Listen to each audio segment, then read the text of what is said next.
Rik taught psychology at Acadia University for 15 years, I believe. Yes. For 15 years, and was terminated recently. Rik's talk today, the title is slightly different than, he's going to talk on the same topic, but in a narrower area of it. Canadian labor law, a threat to academic freedom. Join me in welcoming Rik Med.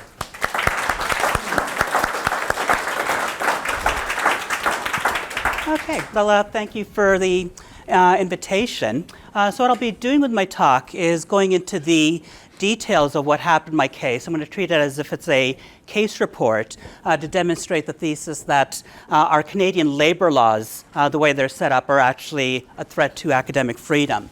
So I'll start a little bit about myself. So I started my career at Acadia University on July 1st, 2003. And so in terms of where my greatest strength lay was in the area of teaching. So in terms of what I was asked to do, what I was doing in my capacity as a professor, was first I was teaching the Introductory Psychology 1 class, and I've been doing that every year since September 2006. So that's a class, depending on the section, anywhere between 150 to 250 people. So I did that every year except for the 1 year I was on sabbatical. Then in September 2010, my department asked me to teach all of the department's required courses in the fall semester. So that was 2 sections of Introductory Psychology and 1 section of Research Methods. So the range of students there could be in the range of 80 to 120, depending on the given year. And so then in September 2012, that's when my teaching really started to hit its stride. And that was a mix of my personal development or spiritual development along with my professional development that kind of aligned nicely at the same time. And so in terms of what I attribute my success to was a change of attitude. So one was, before I used to think, I'll come in, people should respect my authority. And I changed that to respect is a two-way street. And if I'm the authority figure, then I should be giving it out in spades and don't worry about getting it in return. And the surprise I had was I got much more respect in return than I ever would have dreamt possible just by giving it. And then the second was how I went about doing my presentation, my class content. So much of how I taught was actually inspired by the Canadian rock band Rush. So what they do is, it's serious. Yeah, what they do is they make really complicated music accessible to the masses. And so that's what I was trying to do in the classroom, is present very complicated, intricate material, but in a way that anyone on the street could come in and be part of the conversation. Okay, and then the other things that they do is a balance of competing principles. So have a serious message, but communicate it with joy. And the other is sort of balance structure, but also with improvisation, so you can have a free flow of ideas. And then the other was the actual efforts I put in the classroom and outside of the classroom so that students could actually get feedback about what they're doing correctly and incorrectly. And as well, I made myself available for exams. So let's say if it's an exam on a Monday night for the large course, I'd be available for a help session on the Sunday the night before, so students could have that one-on-one in a space that wasn't my office or, of course, their personal space. And so in terms of evidence for this then is this table that I'll show. So in the left-hand column is all the courses that I taught. The second semester is what's been taught by all the other professors in the second term. And so what's notable about mine is that the larger sample sizes, so partly due to the large classes, but also that when it came to doing the course evaluations, I would make sure I end 20 minutes early, explain why it is that they're doing the evaluations, and that I'll actually use them for my personal and professional development. And so then, in terms of evidence for competence, what we can just notice at the table is all of my numbers from the courses that I taught were consistently higher than the professors who taught the same types of courses in the second semester. And this last line here is one that I'll expand on a little bit later. So why is there this sudden jump in those numbers? And so in terms of recognition, for the most part, I always thought of myself as the one who's getting the sort of the good course evaluation, but not really the formal recognition. And that came in the 2016-2017 academic year, where I was a recipient of 2 teaching awards. And so just as another example of being effective in my job is from this table from our program review for my department, and shows the number of co-op students over the given years. And so you can notice there's a sudden jump. And so that's when, 2014, I became the department's co-op rep. And at the same time, there was a new co-op rep in the co-op office. And so we became a really good team in terms of working together. And I think that played a role then in the increase in number of co-op students that participated. And so then I thought, okay, I'm a reasonably well-respected member of the academic community. I thought then if I speak out about certain issues that people would listen to what I have to say, think about that, and reason would prevail.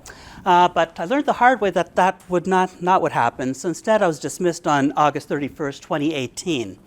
And so in terms of the justification, the context for that, so if you look even on the SAF's website, there's a letter by our president, and he says, oh yeah, it wasn't an academic freedom issue, it was because it was his conduct, but there's no examples given, and it just talks about volume. So the pretext that was used was called the McKay Report, which is a third-party investigation. So I was informed about that I was going to be investigated on February 13th, 2018, a letter from my vice president academic. And so the key thing to note about that is that the system of laws that we use as professors, generally we work on the assumption that it's going to be our collective agreement. But there's nothing in the collective agreement that says that third-party investigations can be a basis for discipline. And then the other report that was used was the Hooper report that was conducted by the Dean of Science at our institution. And so I did not know about that he was doing an inquiry on my conduct in the classroom until May 17, 2018. And so the key thing about that meeting was that it was held under the guise of the collective agreement, but to discuss issues that were outside of the collective agreement. So he clearly was not following the collective agreement. And the union president and the rep that was assigned didn't protest that in any way. So that, I think, demonstrates that they were condoning this. Okay. And so then you might wonder, well, how based on these reports, could that be used as a basis for disciplining me?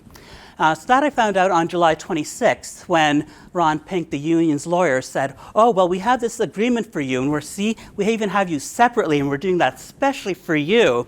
And this agreement waived all the rights and protections that I have as a tenure professor, and that's what allowed the administration to discipline me.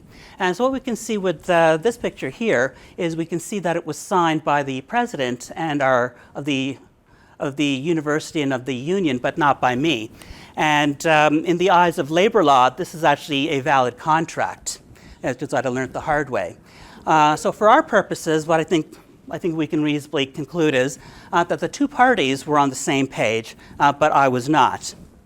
And so you might wonder, why would the union want to do this? What could be their possible motivations? And so I'll give 2 possibilities. So one is by looking at dates. So on July 25th, 2017, I spoke out against my union during contract negotiations. And then that was followed, and that was during a union meeting.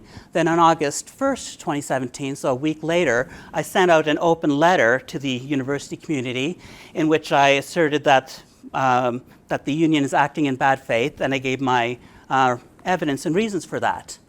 So now, almost 1 year to the date that I speak out at the union meeting, the union's lawyer now spends 2 hours trying to get me to sign that process agreement. And 1 year to the date that I sent out the open letter, the union president then signs it without my consent. So that's, I'd say, some circumstantial evidence, because the likelihood those dates correspond by chance alone is rather slim. But I think this is what's the smoking gun that explains what the whole rationale was about. So last month, just by accident, I was searching on Google, and I came across this document showing the minutes of the student union that took place on March 13th. And then under item 13E, update on investigation on Rik Med. I'm like, what is this about? So Control F, Rik Med. And so then I see this. Okay, so the president of the student union acknowledged that there was a controversy surrounding me, and she noted that there was a formal investigation opened by the university, so that's the McKay Report, and encouraged anyone who would like to have their voice heard be directed to her. And now this is the key point. She stated that the university was looking at further options to support students who do not feel safe in the classroom. So I think there we have in writing that the university is coming to the safe space culture, and I was threatening that. Okay. And then next we have the VP academic who now reiterated that students should feel safe in their classroom and explained that in addition to the McKay investigation, an investigation was being conducted under the collective agreement. So this is in March, but I had no idea about it, that it was even starting until May. And a key thing about a collective agreement is it's between the Board of Governors and the Faculty Association. So I think that is kind of explains what this is, what my dismissal was all about. Okay, so that's sort of the bird's eye view. So now I'll go into what sort of preceded, why would the investigation have happened and whatnot. So in terms of my career, I started in 2003. In 2006, a new colleague was hired, and then in 2009, there was a neuroscience option committee that was formed. And the rationale was that, well, there's been an increase in the enrollment for our neuroscience courses, so there's a demand, and so we should satisfy that demand then by creating a neuroscience option. And so the argument that I'll make is that that neuroscience option would not have been possible without my contributions. And so it's not me making this up, but that's actually from a letter from who's now the current head, Darlene Badur, when she was secretary when I was of my departmental review committee when I was going up for renewal. And so in this area, when they're evaluating my teaching, it says, she wrote, yeah, in the area of teaching, it was noted that Dr. Mehta has performed at a high level consistently. This is evident in the strong course evaluations across a wide variety of courses, including courses that are required and less preferred by students. So that's the second half of research methods, second half of introductory psychology. Now next, it was also noted that course enrollments in physiological psychology have increased markedly since Dr. Mehta began teaching it. It's a testament to his ability to engage students in the classroom. Okay, so that is, at least from my perspective, one contribution that I made to the department that was never recognized. So now we can fast forward to what I think is the sort of the top of the hierarchy within my department at this stage. So they have the department head. What's notable about her is she was basically it's the neuroscience option committee is now also the top of the power hierarchy. So with Darlene Badur, she was noted as having a Couch Dedicated Service Award, and the reason that's given was, I'm telling you, you could have not asked for a more courageous defender of equity. And that, of course, I think we know means equality of outcomes as opposed to equality of opportunity.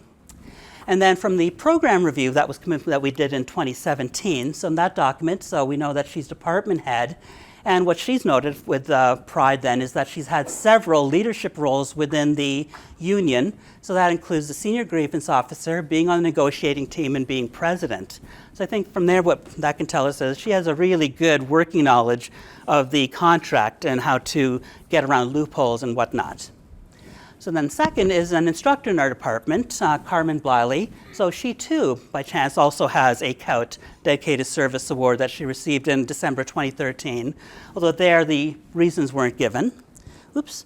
And so now if we look at our program review, she too also has extensive service with the union. And so interestingly, the word equity comes up here, the employment equity, appointments, and also junior grievance officer. So again, has a good working knowledge of the contract. Okay. And then the new hire who I mentioned, who started in 2006, that's Randy Lynn Newman. What's interesting about her is after my dismissal, the fundraising campaign was started to fundraise $12.5 million. And she's a poster child for that, holding a model of the human brain. And she's there noted for having exceptional teaching and engagement. So from the, I thought, okay, let's look at her teaching. So from the program review, and I looked under teaching awards, and she notes that she had an Acadia Student Union Teaching Leadership Award in 2017. And that seemed rather odd to me because I won an award that year. I was at the reception that was held, and I don't recall seeing her there at all. I don't recall seeing her name on any documents, and there were no emails or anything like that sent around. So that seemed a little odd to me.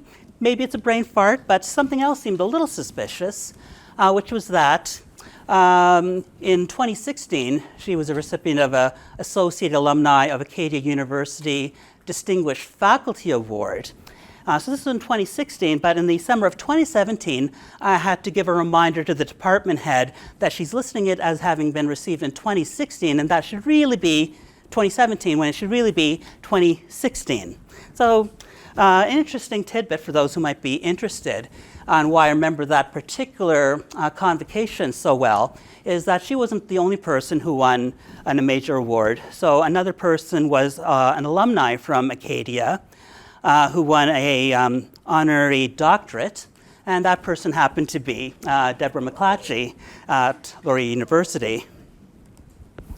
Okay, so now we look at the service, and we can see a lot having to do with the equity committees, women in science and engineering, gender studies, the union, the women's committee. So that basically describes the top of the power hierarchy in my department. And so in terms of my career, I'll give acknowledgement that there were actually 2 really good years, probably the 2 years where I actually felt like I was a valued member of my department. And that was when Diane Holmberg was acting head. So when it came to my career development, she said, with teaching, you are definitely now at the level of full professor. What you're doing is definitely distinct. On the research side, yeah, you're more at the level of associate because you have a lot of poster and oral presentations. It would be nice if you had more peer-reviewed publications. And on the service side, yeah, you're a valued member of the university. You contribute. You definitely do more than enough to pull your own weight. So those are the 2 probably best years of my career at Acadia. But that then all changed in the next academic years when Sonia Major became head.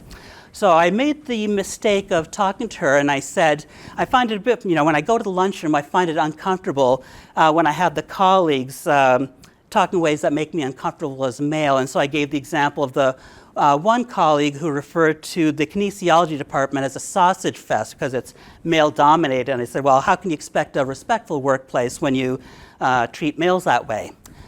Turned out she was not happy about me making that complaint, and that got reflected then in my career development letter. So basically the way it was structured is, first parts are just statements of fact, and then you go into the interpretation.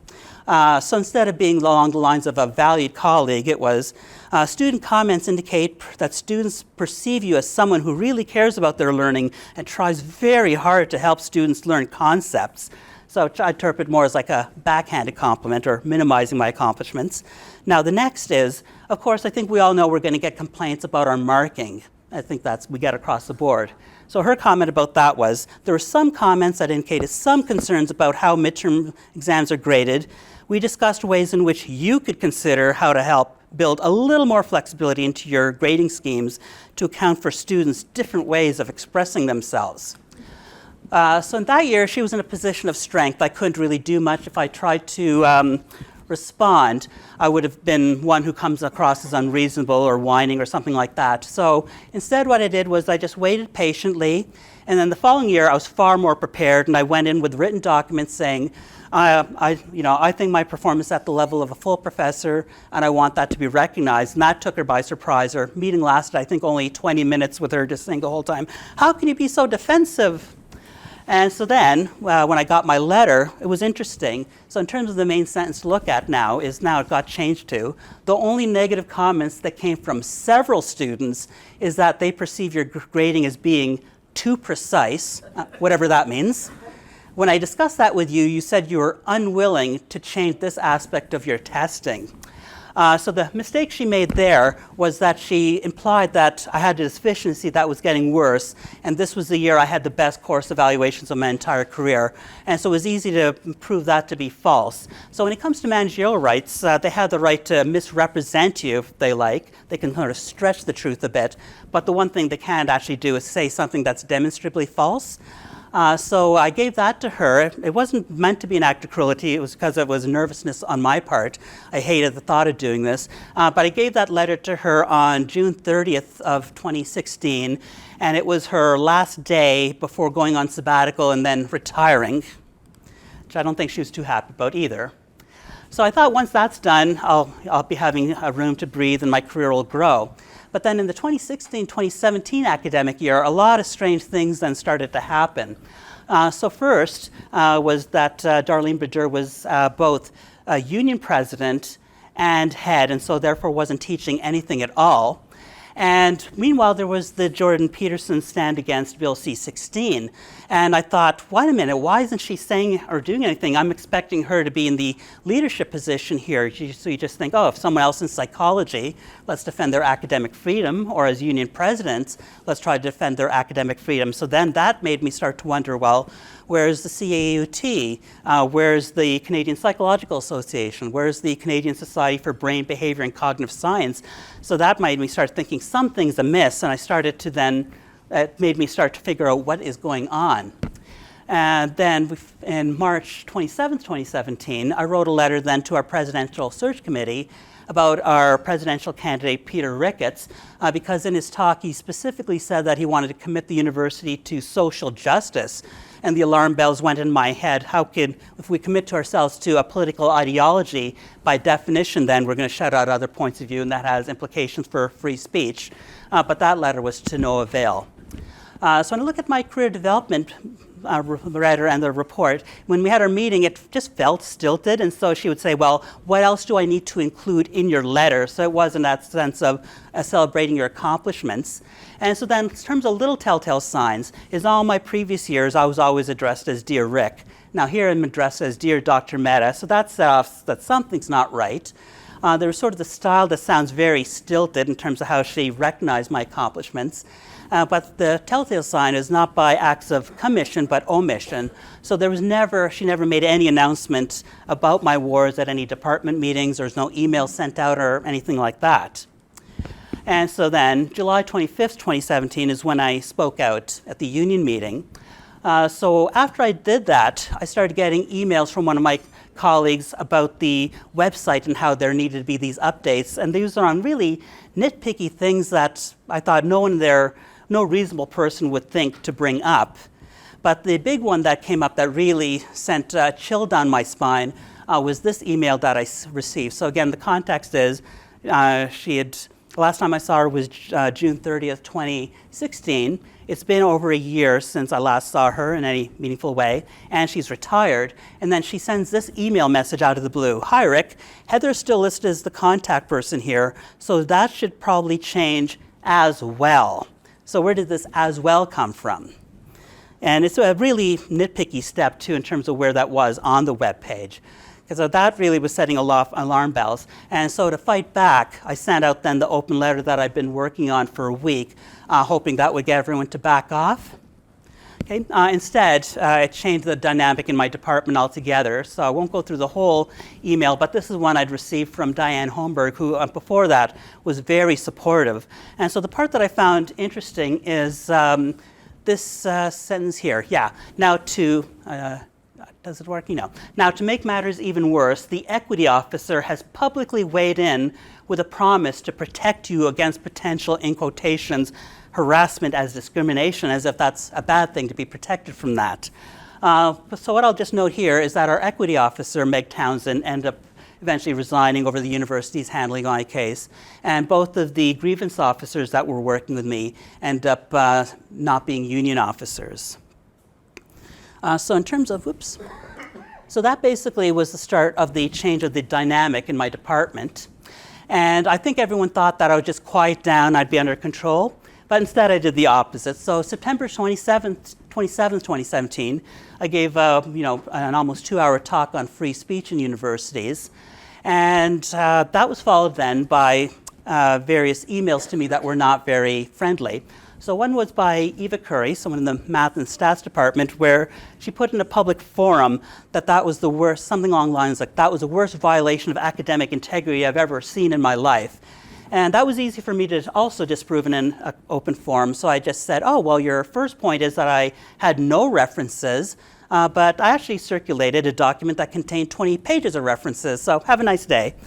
And if you want to see more of her, what she's like, if you go to the 1 hour, 8 minute mark on the panel discussion, you can judge for herself how she, the kind of arguments and the clarity which she articulates her arguments against free speech. Okay, so another one that I received then was from Cynthia Bruce, who's in education and is now the current union president. So what's interesting here in this email is that it wasn't just sent to me, but it was copied on a dean and my colleague who's in all the women's committees and whatnot. And so eventually what I learned from Howard Levitt, the employment lawyer, is that if someone copies a superior, that's their way of saying discipline him. So that's something I did not know at the time. And so in terms of things she accused me of without any evidence then, was that I had stances that were disturbing, that I was dangerously close to advocating oppression, that I'm working to silence marginalized voices, and that I'm advancing human rights violations. And from members who've seen my talk, they know that's further thing from the truth. And so we can fast forward now to November. So after the talk, so I was just having on Facebook a discussion with a student, and so this is part of a larger thread, and so at this point I was getting a bit frustrated to him, and so then I said, if you think that the research that's on the New Real peer review Twitter page wouldn't take place at Acadia, then check out the following link and explain to me how this award-winning thesis can be used as an endorsement for the arts or for a counseling degree from an education program. And so when you look at the link, what it's for is an award-winning thesis, here, where Tyler received this award for his thesis titled An Auto-Ethnographic Exploration of My Sexual Identity as Seen Through Interpretive Dance. Okay? The researchers commented on the depth of Tyler's writing and how he used dance as integral to the research, not just as an add-on. So shortly after that, I got a visit from the Dean of Science, Jeff Hooper, and he asked me to take that down. I said, why? He said, well, when you're doing that by posting a link that way, you're ridiculing the student's coming out experience, and then that could be perceived as violating our harassment and discrimination policy on the basis of homophobia. And so I said to him, well, change the policy then. It's not my fault. That's a policy. And he wasn't happy about that. So immediately after he left his office, what I did to create a record was I went onto Twitter, and that led to him eventually sending this email to me. Again, now what's interesting is he's copying it on the vice president academic, so another superior, saying, okay, disciplining him. But what led to his undoing, though, was this one sentence. So during our meeting, I repeatedly stated that I recommended that you consider taking this post down. I never directly asked you to take it down. In fact, I went further and informed you that I was not in a position to ask you to take this down. It was simply my recommendation. So in terms of his undoing, I read this sentence back to him in a discipline meeting I had on August 22nd. And after that, there's little to no mention of him or his report afterwards.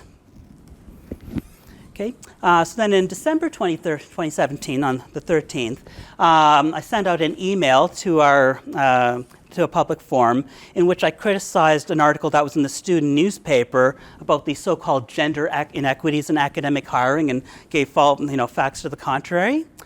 So then I got an email from a colleague, copied now to the vice president academic, and there she says, because the vice president academic ultimately has a responsibility for the student's well-being. This is something that always irked me, so I have to just get that out of my system, because it's 2015 as her signature. Okay. And then here, in terms of what was the reason for the complaint? So she said, you could have easily made your points about women in science without naming the student, so the author of the article, or even referring to the article itself. I just thought that's absolutely ridiculous. And so when she said, if you want to have a discussion, I'd be more than happy to. So I said, yeah, let's talk about funding cuts to WISE. Okay. And so I don't think she was happy about that. Then over the Christmas break, I put a post in which I was critical of the Me Too movement. And a student then, who's going to be in my January semester, was not happy about that, Veronica Oliver. And so then she posted some links then to gender studies talking about rape culture. And so I tried to give her other points of view, so like the campus rape crisis, video from Diana Davison, a presentation by Wendy McElroy, but she wouldn't listen to any of that, and so I was point blank to her saying that your line of thinking is that of an ideologue, not that of a reasonable person. And so when I saw the McKay Report, I saw that she put in complaints, I want out of his class, and for whatever reason, they didn't accommodate her request. At the start of the new year in 2018, I sent out an email message expressing my concerns about the university's decolonization, especially for academic freedom. So if you have the compelled speech in the form of those land acknowledgements.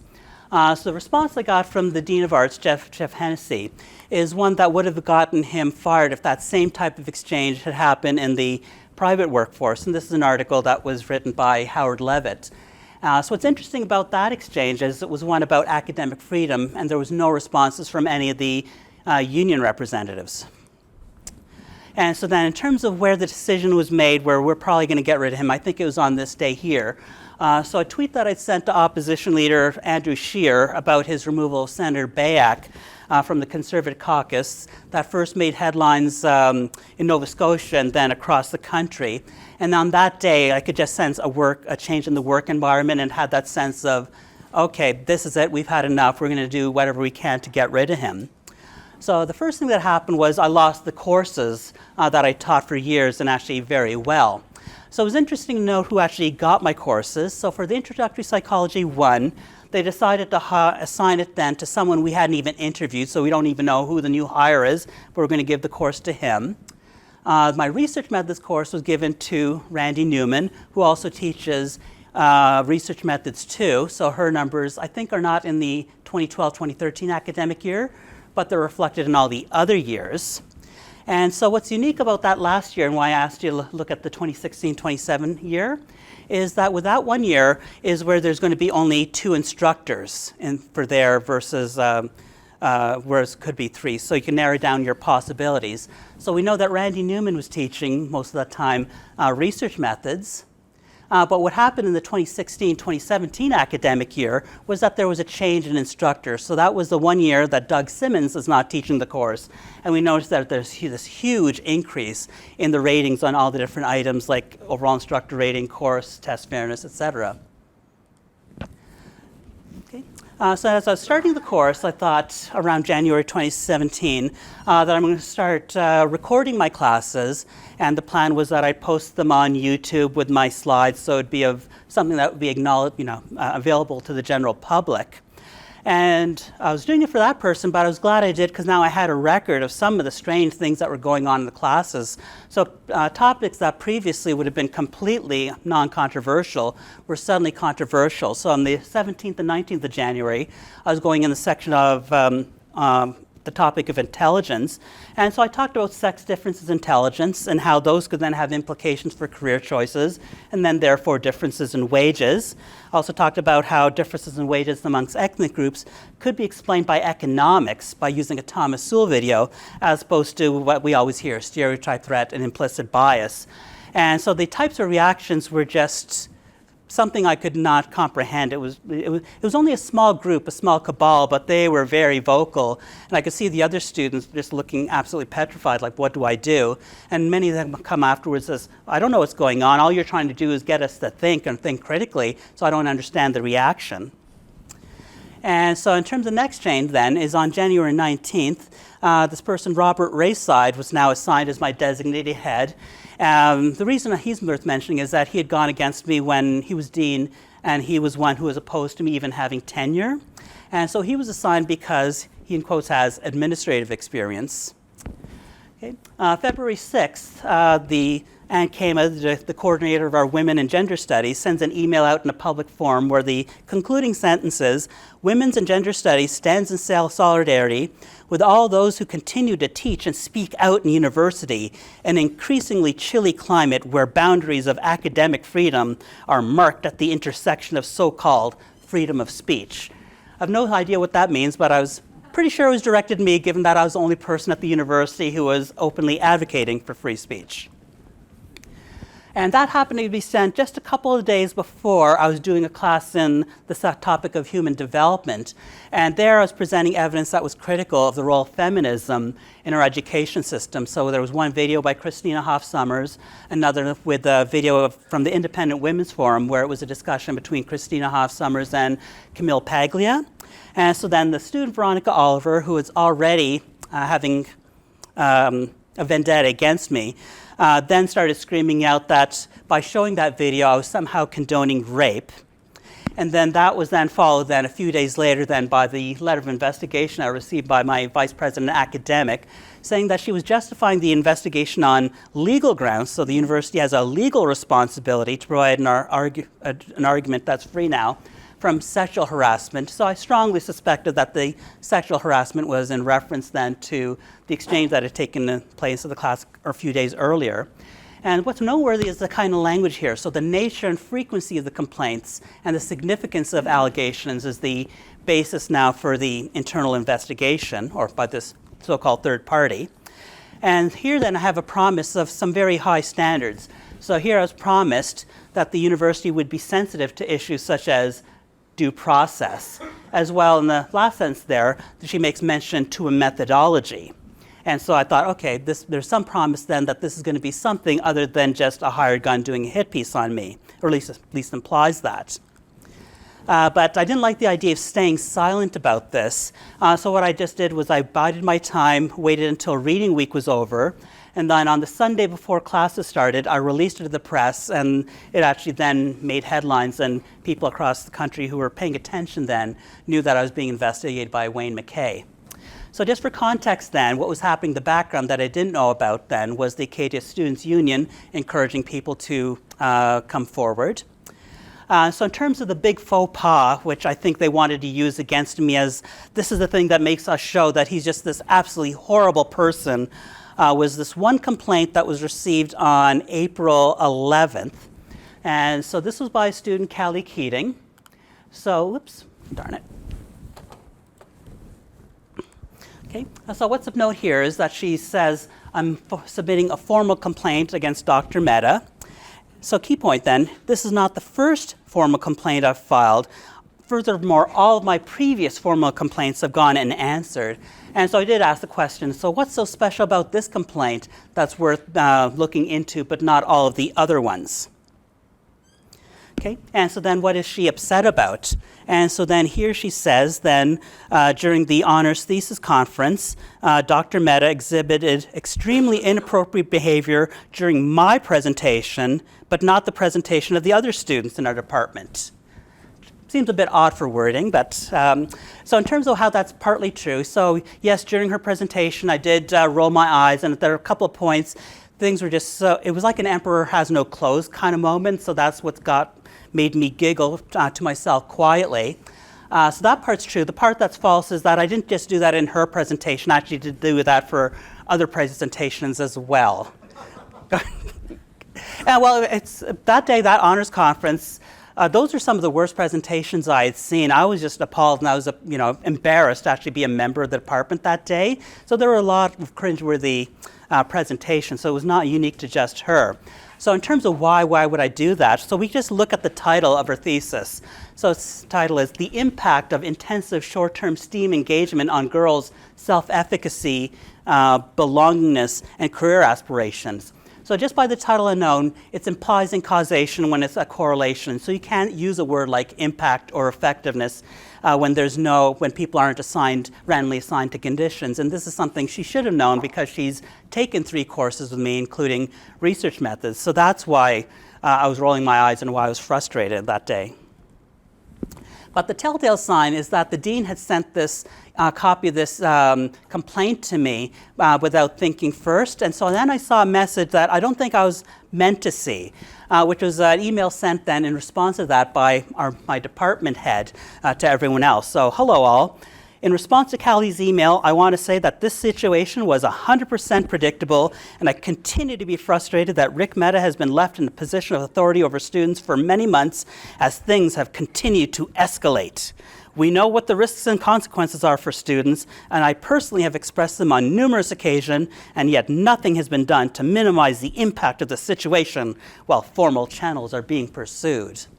So that was one I don't think was meant to be seen by me or for the public, but I think that is sort of gives an idea of what's happening behind the scenes. I would love to be able to see the email exchanges. Wrap up for discussion. Okay, I've got a few, yeah, I'll try to do what I can. We did start late. On April 23rd, I met with Wayne McKay. Oops. And I gave my 13-page response, and he submitted his report. So now we fast forward to July, where Ron Pink asked me to sign this agreement. So what was in that? So what is it that unions could do without impunity? So first was it changed the framework. So the idea was that I was going to have a one-day meeting. We discuss whatever I'd done, and there could be this, and maybe or maybe there not, there would be discipline. So first was that the McKay investigation was justified on legal grounds and on the basis of the seriousness of the complaints, and now it's been changed to a variety of complaints if you look at the first whereas. Another principle when it comes to collective agreements is that members of the bargaining unit can't grieve against the members in the same unit, but here now there's an exception being made for me. The third bullet, the third whereas, there's no references to a methodology, nothing about due process being fair, reasonable, or impartial, so it talks about volume or being extensive. The fourth whereas, they're actually relying on anonymous material, so names are just redacted, and people decide after the fact if they wanted their names to be shown. Okay, and so in terms of this was the first time I was informed that there was actually a report written about me by Jeff Hooper. And then on page 2, it specifically says we want to expedite all issues pertaining to me, and that of course goes against the idea of due process.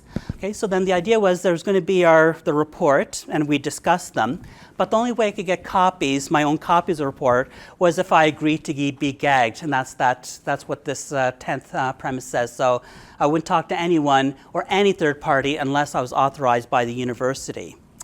And so you might wonder, okay, well, what was actually in the report? Who are the complainants? So this should probably not be any surprise then. It was pretty much everyone in my department. There was one person who chose to have his name redacted here, but I looked at his transcript with Wayne McKay in the Hooper report, and there his name was not redacted. I didn't know why that is, but that person happened to be Doug Simmons. Okay, and then in terms of other complaints from other departments, as we can see, the gender studies, there's probably no surprises here. So just in terms of Lynn Aylward, she's in education. She argues that students all learn in different ways. So the way to address that is by getting all faculty to use a technique called universal instructional design, which I see as a threat to academic freedom. There's one person whose name was redacted, but when reading context and putting context, I'm pretty sure it was Glennis Gibson from WISE. And then in terms of student complainants, no surprises here. These are the ones that are probably the most notable. The one I didn't mention, and I'll just say in passing, was the editor-in-chief of the student newspaper, who also behind the scene was launching petitions to have me dismissed. So of course, no bias there. So on August 22nd, I had the meeting with the Vice President Academic to discuss the letter that was dated August 2nd about discipline. What I think was interesting about that meeting was that even though the decision was already made, she had the power, was that she kept losing composure throughout that meeting. So I thought that was something that was noteworthy, and I mentioned with Jeff Hooper and how his report then, there was a little mention of that afterwards.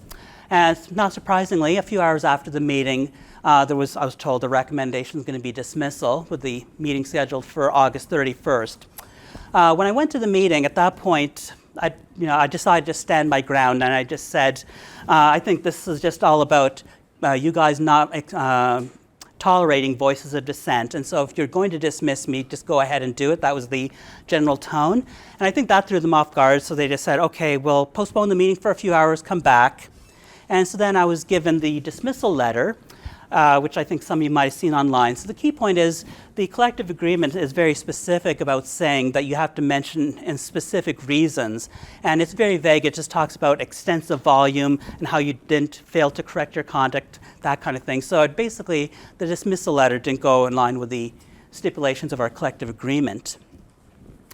So after you get dismissed from a unionized workforce, there's actually minimal recourse then for most faculty members, because the majority of Canadian universities are unionized.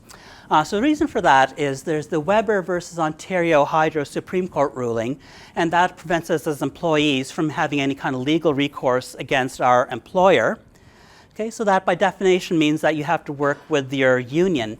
So I put in a complaint to the Labour Board under the duty of fair representation. So what's interesting is the response that I get, and it's a pretty standard form letter response saying that the union is in full control of the grievance. I, as a member, have no control whatsoever. That the union must place priority on the interests of the bargaining union as a whole when they try to deal and resolve grievances. And then the fourth point, when the interests of the bargaining unit conflict with the interests of an individual member, the union must act in the interest of the bargaining unit. However, there's no stipulation for them to provide any evidence that this is the rationale for doing so.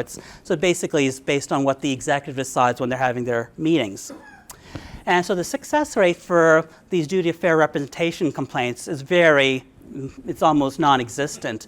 So 1% at the national level and 0% within Nova Scotia, and that I got from a Freedom of Information request that a friend of mine, Shannon Nickerson, did so basically in her case, she was working as a part-time faculty member at St. Mary's University in the psychology department and was dismissed for having brain surgery.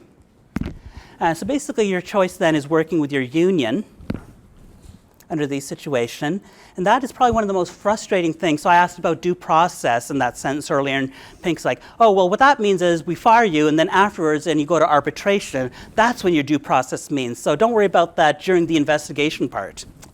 So in terms of your options then is arbitration.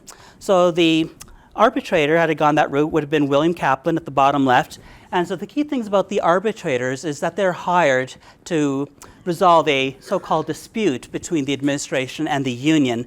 And it's not really much of a dispute when both parties are on the same page. So the counsel that was there then was Ron Pink for my union and Peter Barnacle for COUT. And so if I wanted to go the arbitration route, these are the things I would have agreed to. The McKay Report actually now being entered as fact, and I would be arguing against it, so I couldn't argue about methodology or anything like that. The hearing would be behind closed doors with a gag order in effect. I'd be going into a hearing without a lawyer representing me. And there was obvious conflict of interest being ignored, so Pink was just he was just in my face and just gloating about how he was the lawyer that had given McKay legal advice when McKay was president of Mount Allison University, and how McKay had worked in Pink's firm earlier in his career. I would be required to disclose any, in quotes, arguably relevant documents to the administration without any documents being released to me. I'd have to give recordings that I had to the administration. He said, and don't go home and delete them because we'll know about it, which I have no idea what that meant. And then, this is the part I found disturbing. So when it comes to emails and privacy, the employer can't access our emails. But I would have to agree to giving the union lawyer access to all the emails that I sent and received between July 1st, 2017 and my dismissal. And there was no justification for why I would have to do this. So I ended up doing what no one expected me to do, which was I walked out of the meeting, and then I sent a letter to the president just saying, these are the terms if you want me to settle this right now. The most important for me, having something in writing, a written letter from you explaining why it is that I was dismissed. So then we had a mediated settlement meeting on April 1st. In terms of stars aligning in ways that can be humorous, yeah, it was that aligned, the days happened to align for April Fool's Day, which gave me some giggles. And so in terms of when it comes to something outside of labor law, generally we kind of agree that a good settlement is one where neither party is a clear winner or a clear loser, so each gets something they want but not something else. So from that perspective, that was a perspective I went going into this settlement. So in my view, I thought we had a really good settlement. So unfortunately, though, the terms are confidential, and that never made any sense to me because you have the Weber versus Ontario ruling that protects the Acadia. You have the low success rates for the duty of fair representation complaints that protects the union. And in my case, too, I'm also going through a divorce proceeding, and as part of that, I have to give full financial disclosure. So it's likely that I'll have to give that document there where it's going to be available to the general public anyways, just when it's available in family court. So for those reasons, I'm not sure why then they're insisting this must be confidential. But basically what's happened in the last few days is that I got an email from the university's lawyer, and of course that's from the president indirectly, saying that I breached confidentiality because I described myself as a vindicated former professor on my Twitter profile. And so now they're trying to weasel their way out of giving me the severance that I would be due in a wrongful dismissal case. And so in terms of the message I've received from Kaplan, it seems like he seems to be buying this argument, even though I'm pretty sure he knows that settlements are typically reached in these public service workplaces when there's an employer terminates an employee's employment without cause. And so it makes me feel all the more that he's hypocritical because he's written a book called Why Dissent Matters, and here it's a clear case where I was a voice of dissent, and he seems to be oblivious to that. So in terms of my basic response of where the things are heading now is because I'm a big fan of music, so instead of closing with Rush, I thought I'd close with a song by Don Henley, which he did with Axl Rose, just saying, "I will not go quietly." Great, thank you.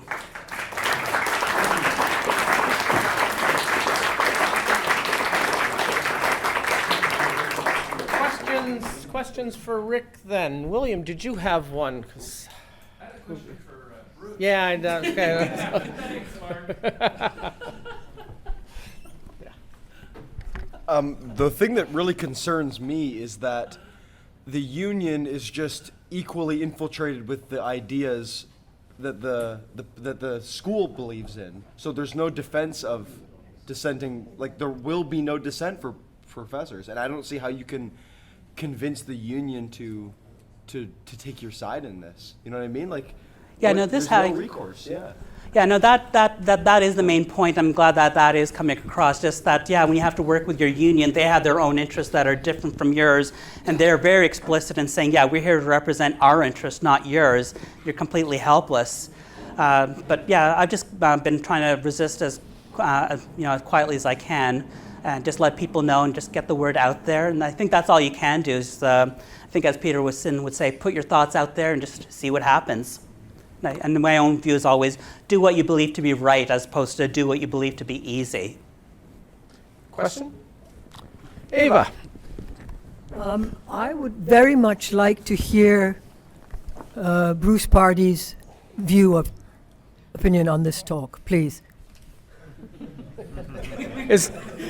Did you wish to answer that question, Bruce? A question for Rik. No, That invitation.